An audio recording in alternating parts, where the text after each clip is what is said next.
So for the middle schools in particular, I know I just went through a whole thing about it was very high school heavy because they had very specific way they wanted to do things with, locking and unlocking observations and whatnot.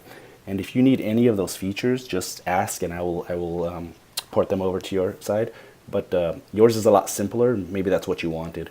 A couple of questions I had, very simple questions actually, was, we went here and I think we've gone through all this where you can add a bunch of activity quality observations, multiple site meetings, et cetera, et cetera.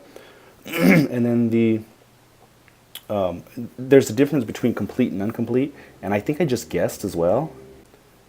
That's because I do funny things with data. Okay, let's do this one for example.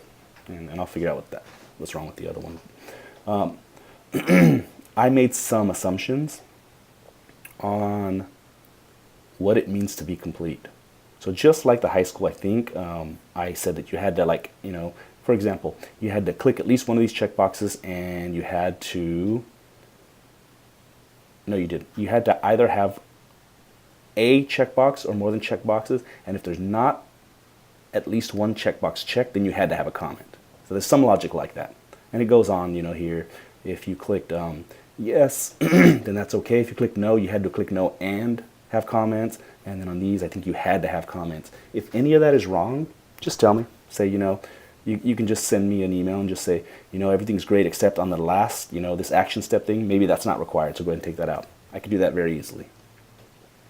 And I don't remember what the logic is on this for it to be considered complete.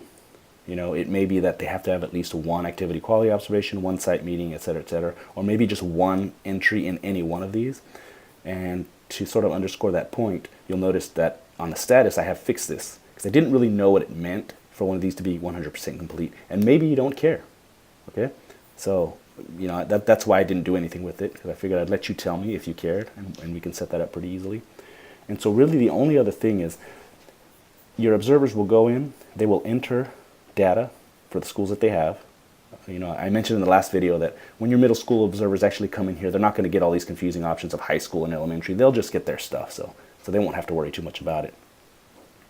So they'll go in and enter this, and then I believe, you do have this quality ratings dashboard, which is, kind of nice to look at. But I think what you're wanting, we didn't enter any actual middle school observations, so there's none there. But I think what you're wanting, there's the high school version, was an export, right? To be able to do, run statistics and do some other stuff. So really the only other question I had was how you wanted that export, because it's very easy to do. But I wasn't sure. So if I go into Castro Middle School, for example, and I go into this guy here, you'll notice that I can have more than one activity quality observation, more than one site meeting, more than one compliance check, et cetera, et cetera.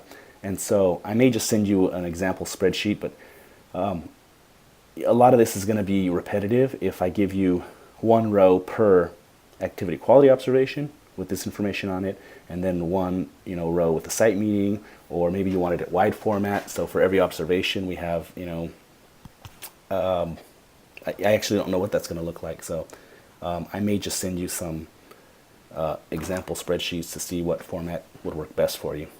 Because again, it's not that hard to get out of the database. I just need to know what format is preferred.